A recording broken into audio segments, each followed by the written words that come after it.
ഈശോ മിശിഹായ്ക്ക് സ്തുതിയായിരിക്കട്ടെ.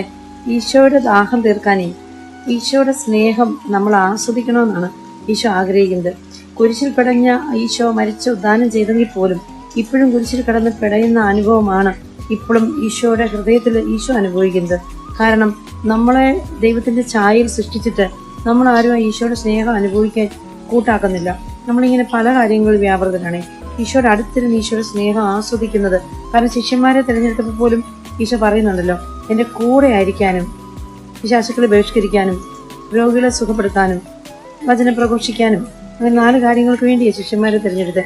ആ ശിഷ്യഗണത്തിൽ പെട്ടവരാണ് ഞാനും നിങ്ങളും. അപ്പം ഈശോയുടെ കൂടെ ആയിരിക്കുക എന്നുള്ളത് വളരെ ഇമ്പോർട്ടൻ്റാണ്. മർത്ത വന്നിട്ട് ഈശോയോട് പറഞ്ഞില്ലേ, മറിയം എന്നെ വന്ന് സഹായിക്കാൻ പറയണമെന്ന്. അപ്പോൾ ഈശോ പറഞ്ഞില്ലേ, മർത്ത നീ പല കാര്യങ്ങളിൽ വ്യാപൃതയാണ്, മറിയം നല്ല ഭാഗം തിരഞ്ഞെടുത്തിരിക്കുന്നു. എന്താണ് ഈ നല്ല ഭാഗം? ഈശോയുടെ അടുത്തിരിക്കുക, ഈശോയുടെ സ്നേഹം ആസ്വദിക്കുക. ഈശോയുടെ സ്നേഹം ആസ്വദിച്ചാൽ മാത്രമേ ഉള്ളൂ ആ സ്നേഹം കൊണ്ട് നിറയത്തുള്ളൂ. നമുക്കറിയാം, ഒരു സിറിഞ്ചിനകത്തേക്ക് ബ്ലഡ് എടുക്കാറുണ്ടല്ലോ ടെസ്റ്റ് ചെയ്യാനായിട്ട്. അപ്പോൾ നമ്മുടെ ബ്ലഡിനകത്തുനിന്ന് ആ സിറിഞ്ചിനകത്തേക്ക് അങ്ങോട്ട് വലിച്ചങ്ങ് എടുക്കുമ്പം ആ സിറിഞ്ചിനകത്ത് ആവശ്യത്തിനുള്ള ബ്ലഡ് നിറയുന്നത് എന്ന് പറയുമ്പോൾ ഈശോയുടെ ഉള്ളിൽ ധാരാളം സ്നേഹമാണ്. ആ സ്നേഹം നമ്മൾ വലിച്ചെടുക്കണം. അപ്പോഴത്തേക്ക് ഈശോയ്ക്ക് ദാഹം ശമിക്കുന്നത് എങ്ങനെയാണെന്ന് ഞാൻ പറഞ്ഞു തരാമേ. അതായത് അമ്മമാർക്ക് നന്നായിട്ട് മനസ്സിലാവും.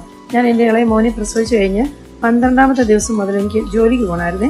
അപ്പം സ്കൂളിനടുത്തൊരു കുഞ്ഞ് മഠത്തിൻ്റെ ഒരു മുറിയിൽ പഴയൊരു കെട്ടിടത്തിൽ ഇങ്ങനെ താമസിച്ചുകൊണ്ടാണ് സ്കൂളിൽ പോകുന്നത്.